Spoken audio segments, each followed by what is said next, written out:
মায়ের পেট থেকে আল্লাহ তাআলা এই দুনিয়ার জমিনের মধ্যে সৃষ্টি করে দিয়েছেন। একদিন, দুই দিন, তিন দিন নয়, এ মা আমাকে আপনাকে যে লালন পালন করেছে, 1 বছর, 2 বছর, 2.5 বছর, 3 বছর পর্যন্ত মায়ের স্তনের দুধ আমাকে আপনাকে পান করাইছে। শীত, কনকনে শীতের মধ্যে আমি আপনি যে মায়ের কোলের মধ্যে প্রস্রাব করে দিয়েছি, পায়খানা করে দিয়েছি, মা কষ্ট করে আমাকে আপনাকে লালন পালন করাইছে। শুধু 1 দিন, 2 দিন, 1 বছর, 2 বছর যাওয়ার পরে তখন আপনাকে মক্তবের মধ্যে পাঠানোর পর আপনাকে উস্তাদ, আপনাকে আলিফ বা তা সাজিম এইভাবে শিক্ষা দিয়েছে। শুধু তাই নয়, 1 বছর, 2 বছর, 5 বছর যাওয়ার পর তখন আমি স্কুলের মধ্যে অথবা মাদ্রাসার মধ্যে ভর্তি হইলাম। আমি শিক্ষা জগতের মধ্যে উপনীত হয়ে গেলাম। আমি যে শিক্ষা গ্রহণ করতেছি, আল্লাহ পাক রব্বুল আলামিন বললেন, দুনিয়ার মানুষ, ওরে দুনিয়ার মানুষ, আমি তোমাদেরকে এই দুনিয়ার জমিনের মধ্যে প্রেরণ করে দিয়েছি। তোমাদেরকে তোমাদের 3টা কাল হিসাবে এই দুনিয়ার জমিনের মধ্যে তোমাকে আমি নির্ধারণ করে দিয়েছি। তোমার 60, 70, 100 বছর জীবন দিয়ে আমি এই দুনিয়ার জমিনের মধ্যে প্রেরণ করে দিয়েছি। এই 100 বছর তুমি যদি বাঁচো তাহলে তোমার এই যুগ হবে 3টা। প্রথম যুগ হলো তোমার শিশুকাল।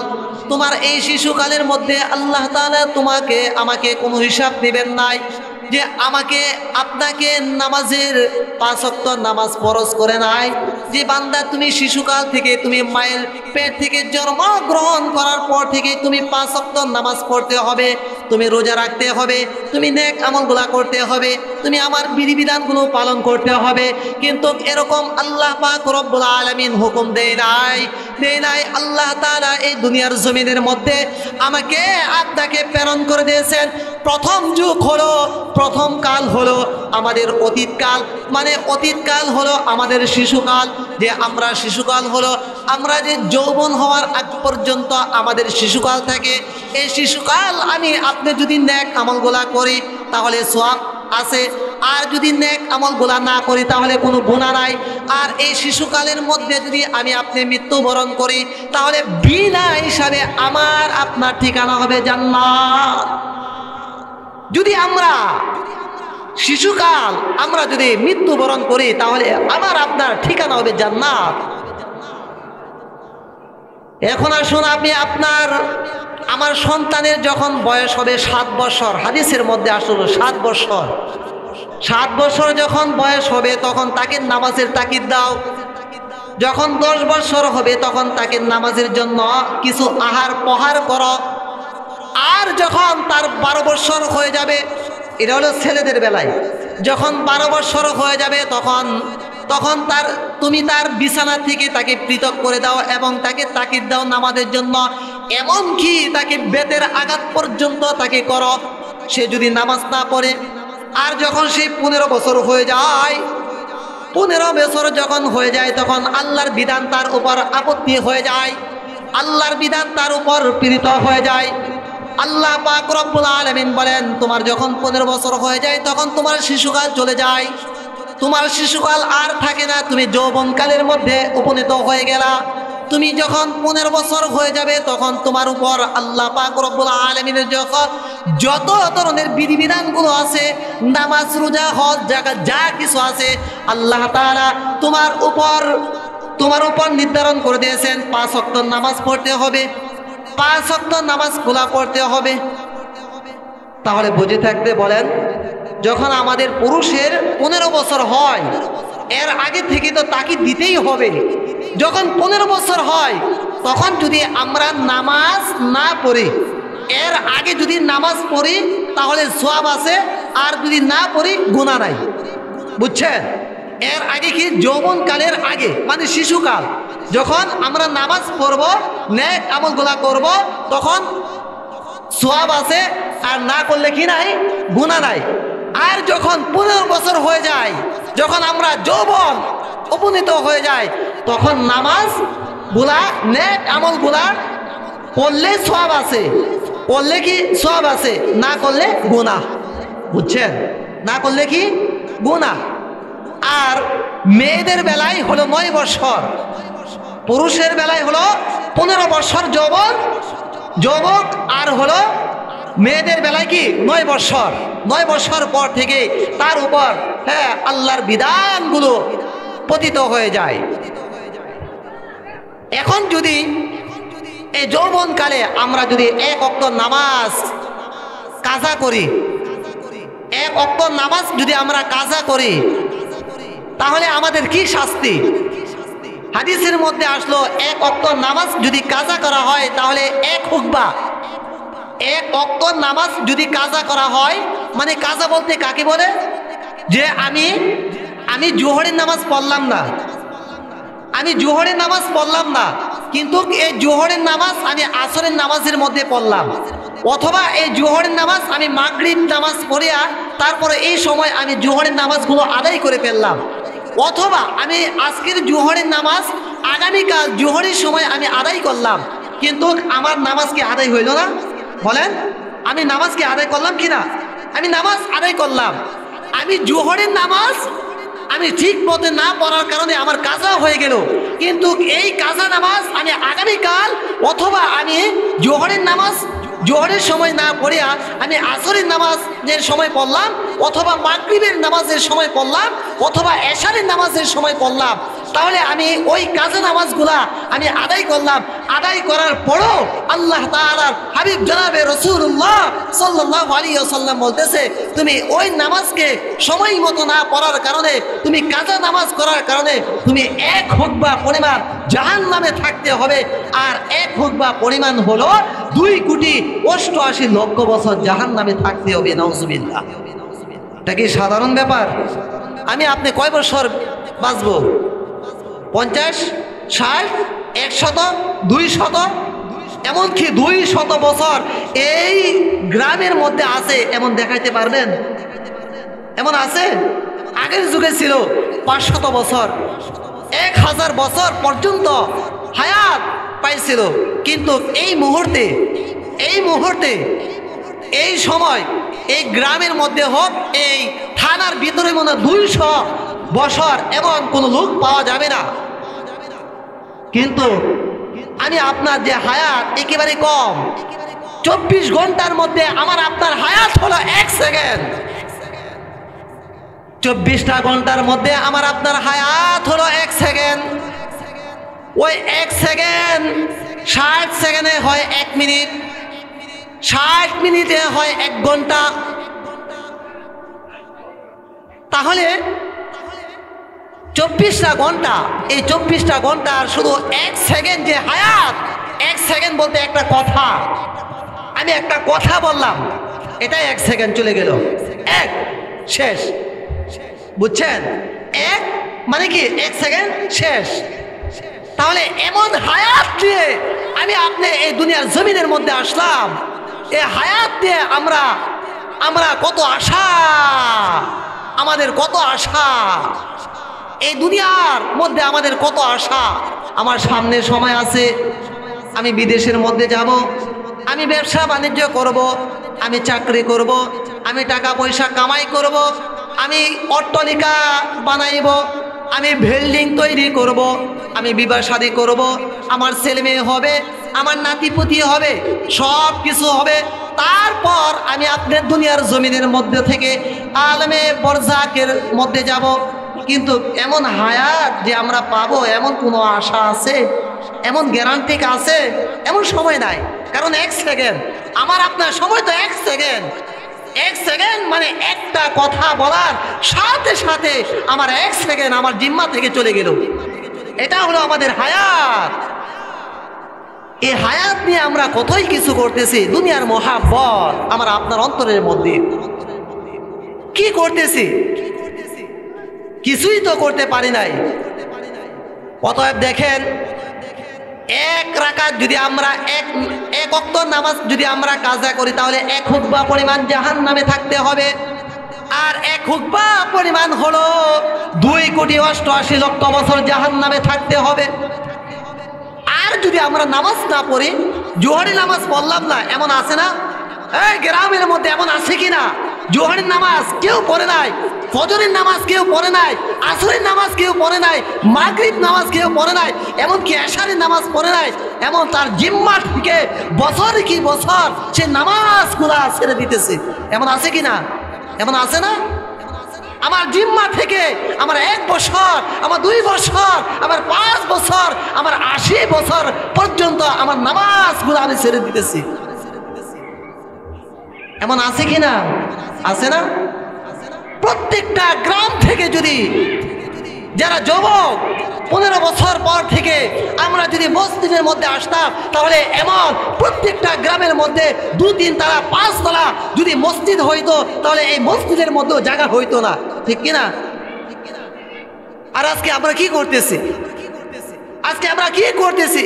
নামাজগুলো আমাদের নাই, নামাজের খবর নাই। হায় আফসোস, আল্লাহর নবী বলেন মিফতাহুল জান্নাতিস সালাহ, মিফতাহুল জান্নাতিস সালাহ, নামাজ হলো বেহেশতের চাবি।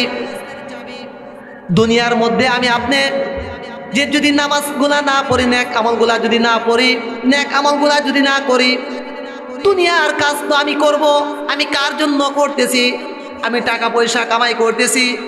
আমি যে আত্মীয় স্বজন ছেড়ে আমি বিদেশের মধ্যে গেলাম, টাকা পয়সা কামাই করতেছি 20,000, 50,000, 1 লাখ পর্যন্ত আমি টাকা পয়সা কামাই করতেছি। কিন্তু এই টাকা পয়সা আমি কার জন্য কামাই করতেছি? একমাত্র আমার বিবির জন্য, আমার পিতামাতার জন্য, আমার ভাই বোনের জন্য, আমার সন্তানের জন্য। এমনই তো না? এমন না? তাদের ভবিষ্যৎ আছে, তাদের ভবিষ্যৎ আছে, এই জন্য আমি কামাই করতেছি। নামাজের সময় নামাজ নাই, জাকাত ওয়াজিব হয়ে গেছে, জাকাত দেয় নাই। হজ ওয়াজিব হয়ে গেছে, হজ করে নাই।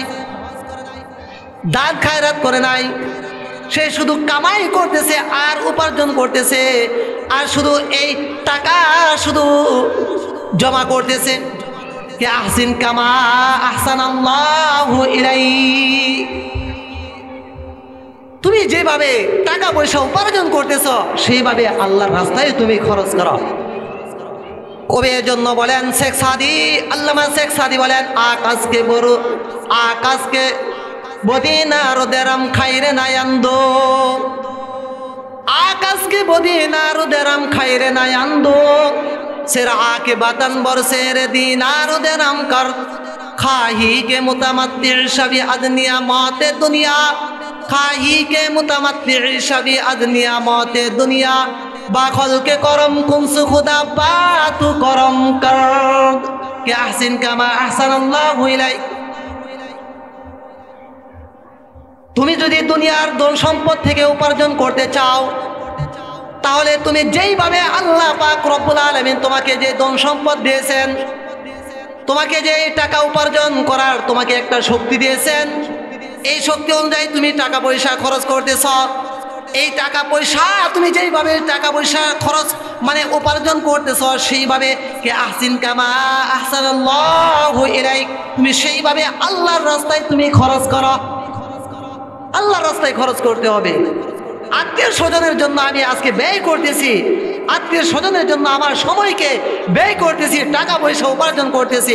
আমার আপনার যখন হায়াত শেষ হয়ে যাবে, তখন আমার আপনার কবরের মধ্যে কি টাকা পয়সা দিয়ে দিবে, ধন সম্পদ দিয়ে দিবে, শুধু কাপড়ের কাপড়টাই দিয়ে দিবে। তাহলে 3 নাম্বার হলো আমরা দুনিয়ার জমিনের মধ্যে, এটা হলো আলমে দুনিয়া।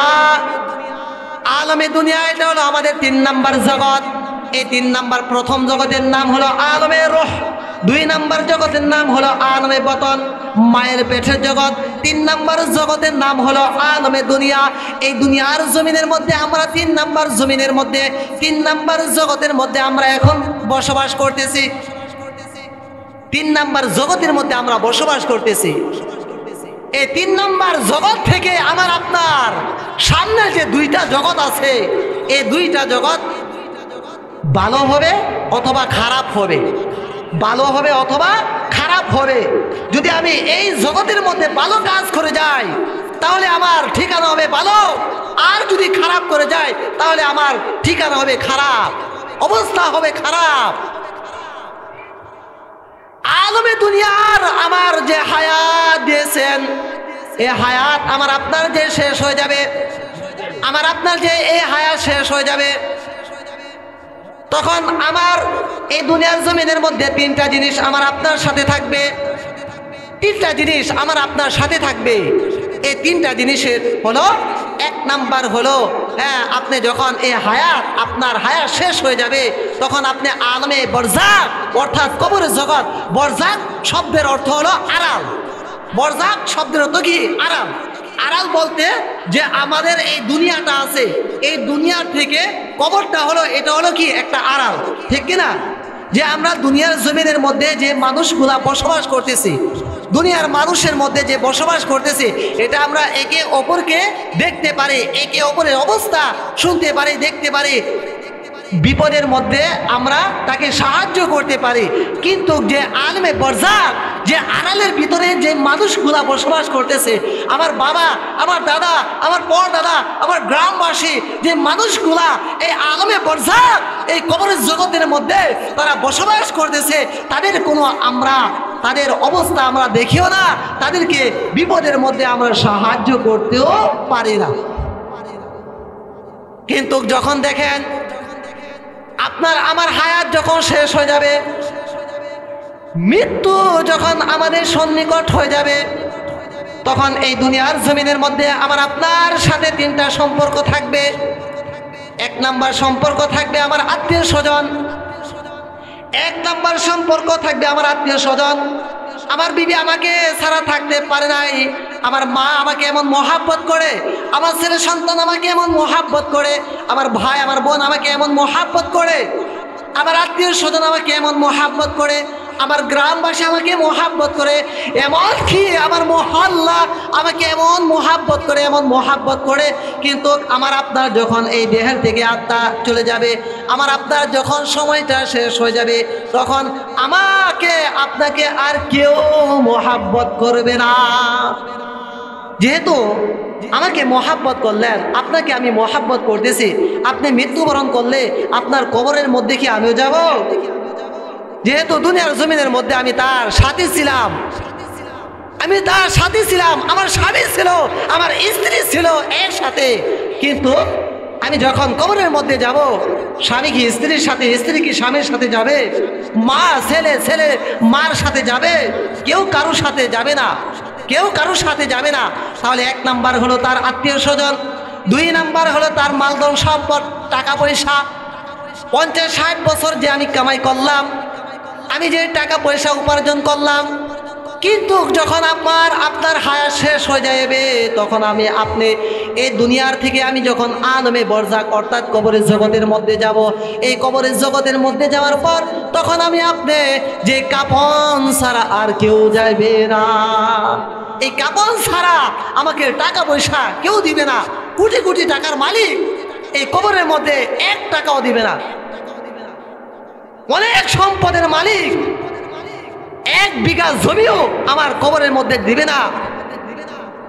সাথী নাই, আত্মীয় স্বজন কেউ নাই, টাকা পয়সা কেউ কিছুই নাই, শুধু একমাত্র আমার আপনার সাথে যাবে নেক আমলগুলা, আমার আপনার সাথে যাবে শুধু নেক আমলগুলা। তাহলে এই দুনিয়া, আলমে দুনিয়া 3 নাম্বার জগৎ, এই 3 নাম্বার জগতের মধ্যে যদি আমি আপনি ভালো কাজ করে যাই, এই 3 নাম্বার জগতের মধ্যে যদি আমি ভালো কাজ করে যাই, তাহলে আলমে বরজাক এই কবরের জগতের মধ্যে যাওয়ার সাথে সাথে আমাকে আপনাকে যখন কবরের মধ্যে রাখা হবে, কবরের মধ্যে যখন আমাকে আপনাকে রাখা হবে, তখন 2 জন ফেরেশতা আসবে, মুনকার নাকির। মুনকার নাকির আসিবে সওয়াল জবাব করিতে, না পারিলে সওয়ালের জবাব শুরু হবে কবরের আযাব, ঠিক কিনা? 2 জন ফেরেশতা আসবে, মুনকার নাকির, আমাকে এই কবরের মধ্যে আসার পরে এই কবরের মধ্যে আমাকে বসাইবে, বসানোর পরে তখন আমাকে 3টা প্রশ্ন করবে, মান রব্বুকা ওয়া মান দীনুকা ওয়া মান নাবিয়ুকা। এই 3টা প্রশ্ন করবে। 1 নাম্বার হলো মান রব্বুকা, তোমার রব কে? তোমার রব কে? আমি আপনি যদি মুসলমান হয়ে যাই, আমি আপনি যদি নেক আমলগুলা করে যাই, আমি আপনি যদি আল্লাহর হুকুমগুলা পালন করে যাই, তাহলে আমি অটোমেটিকভাবে বলবো রব্বি আল্লাহ, আমার রবকে আল্লাহ। 2 নাম্বার হলো মান দীনুকা, তোমার দিন কি, তোমার ধর্ম কি। 2 নাম্বার বলা হবে দীনিয়াল ইসলাম, আমার ধর্ম কি, ইসলাম।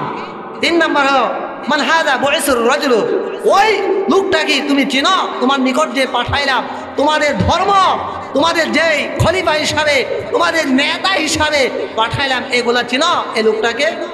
তখন বলবে এটা কি আমাদের নবী। যাই হোক, আজানও পড়ে গিয়েছে, আমি শুধু 2-3 মিনিটের ভিতরে শেষ করে ফেলবো।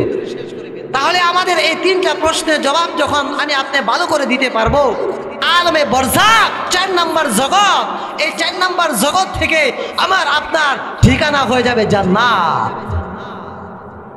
এই কবরের মধ্যে যদি আমি আপনি সঠিক জবাব দিতে পারি, তারপর আল্লাহ তাআলা ফেরেশতার মাধ্যমে বলবে, ও ফেরেশতারা, তারা তো দুনিয়ার জমিনের মধ্যে আমি আল্লাহর হুকুম পালন করে আসলো, আমি আল্লাহর হুকুমগুলা পালন করে আসলো, মেহনত করে আসলো, এই জন্য আর কষ্ট দিও না, এই কবর থেকে তাকে আরামের বিছানা করে দাও, জান্নাত থেকে তাকে সুরঙ্গ করে দাও, জান্নাত থেকে হাওয়া বাতাস সুঘ্রাণ আসতে থাকবে এই কবরের মধ্যে। হ্যাঁ, সে আরামের জান্নাতের ঘুম সে ঘুমাইবে, জান্নাতের ঘুম সে ঘুমাইবে। এক ঘুমে ইসরাফিল আলাইহিস সালাতু ওয়াস সালাম যে সিঙ্গাপুর দিবে, এই সিঙ্গাপুর আওয়াজ শুনে তখন তার ঘুম ভাঙবে, বলবে কে আমাকে ডাক দিল, মাত্র কয়েক মিনিটের জন্য আমি ঘুমাইলাম, বা কয়েক ঘন্টার জন্য আমি ঘুমাইলাম, কে আমাকে ডাক দিল।